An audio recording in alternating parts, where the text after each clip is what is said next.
Busy ka ba? Opo, sa school. Nakakapagpahinga pa ba? Hmm, hindi po eh.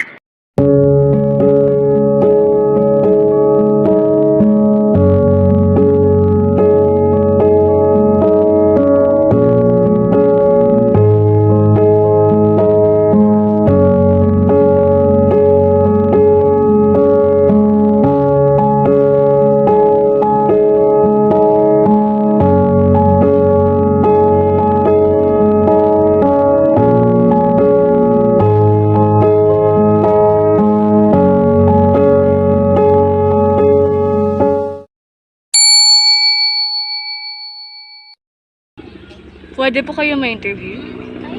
Ukol ko saan? Pwede po kayo ma-interview? Pwede po kayo ma-interview? Mabilis lang po ba yan?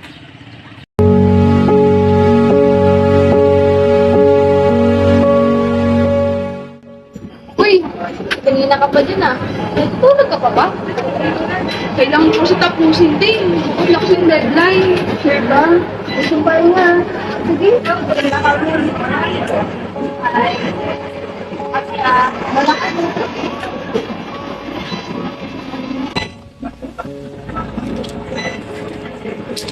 Uy, tara mo. Ayoko. Hindi. Kanina ka naman. Pumalis na lang kayo. Tama na yan.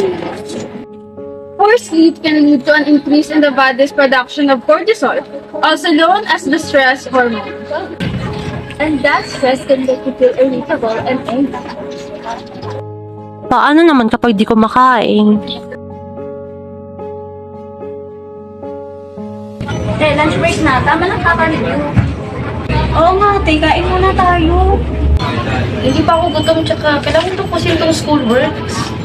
Oy, ilang linggo na yung fasting mo. Umapayat ka na. Oo nga, hindi na yan healthy sa'yo. Hindi. Kaya ko pa to. Kaya yan, sinasabi ko sa'yo. Has the thought, I'm too busy. Floated through your head a few times. Like eating breakfast before work, after lunch, and cooking dinner on a weekend. A busy schedule can make it seem so difficult to have an appetite and make you feel that you're not hungry even though you are. Paano naman kung too much ang screen time?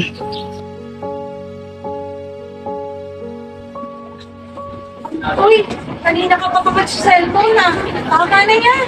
Dami ko pa kasing gagawin eh. Sige, maiwan ka lang sa sige.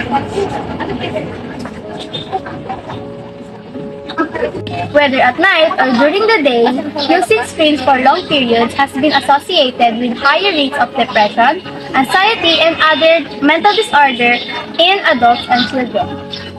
Ano po bang gagawin para maiwasan ito? Kahit busy tayo sa ating mga gawain, mapa-school man o work, huwag pa rin natin kalilimutang matulog ng sapat sa oras, kumain ng wasto, at limitahan ang paggamit ng technology o pagbabad sa screen. Laging tatandaan, invest with yourself by taking care of yourself dahil health is wealth.